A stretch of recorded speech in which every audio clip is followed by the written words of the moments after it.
তাহলে শুনুন আমার জীবন ইতিহাসের কাহিনীর কথা। কলেজ জীবন শেষ করার পরে একটা চাকরির জন্য কুকুরের মতন প্রত্যেকটা দরজায় দরজায় ঘুরে বেরিয়েছি, সরকারি দপ্তর থেকে বেসরকারি অফিস, কিন্তু সব কটা জায়গায় নো ভ্যাকেন্সি। লেখাপড়া শিখে বেকারত্বের যে কি জ্বালা সেদিন আমি বুঝতে পেরেছিলাম। একটা চাকরির খোঁজে ভোরবেলা বাড়ি থেকে বেরিয়ে পরিশ্রান্ত হয়ে রাত্রির বেলা বাড়ি ফিরতাম, কপালে চাকরি জুটত না। জীবনে হতাশা নেমে এলো, চোখে অন্ধকার দেখতে শুরু করলাম। কিন্তু জানেন আমার মা না আমার মনে সাহস জোগাতো। যখনই আমি ভেঙে পড়তাম তখনই মা বলতো, চিন্তা করিস না খোকা, দেখবি তুই অবশ্যই একদিন চাকরি পাবি। তারপর একদিন আমার মা খবরের কাগজের বিজ্ঞাপন দেখে আমাকে চাকরির ইন্টারভিউ দিতে পাঠালো, পুলিশের চাকরি। ইন্টারভিউ দিলাম, কিন্তু ইন্টারভিউ দিয়ে বুঝতে পারলাম ওই পুলিশের চাকরি আমার হবে না, কারণ ওখানে লক্ষ লক্ষ টাকা ঘুষের খেলা চলছে।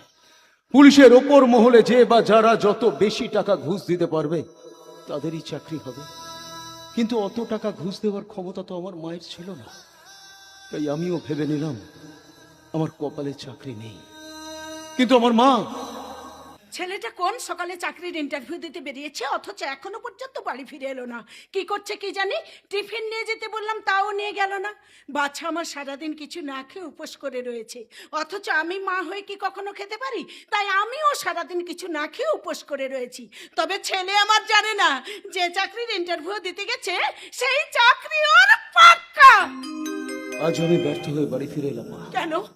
তুই কি তাহলে ইন্টারভিউ ভালো দিতে পারিসনি? ভীষণ ভালো ইন্টারভিউ দিয়েছি মা, কিন্তু ইন্টারভিউ দিয়ে বুঝতে পেরেছি পুলিশের চাকরি আমার হবে না। কেন?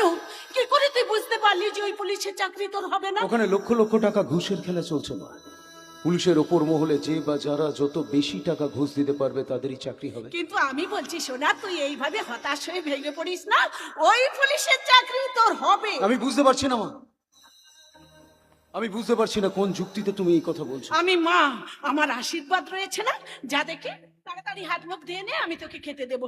এই জানিস খোকা, তুই কিছু খাসনি বলে না আমিও সারাদিন কিছু না খেয়ে রয়েছি রে। আমার ভীষণ খিদে পেয়েছে, জানা সোনা, তোকে খেতে দিয়ে তারপর তো আমি খাবো। বেকার ছেলে তো, আমার বেশি খিদে পায় না মা, তবু তুমি যখন বলছো তখন যাচ্ছি।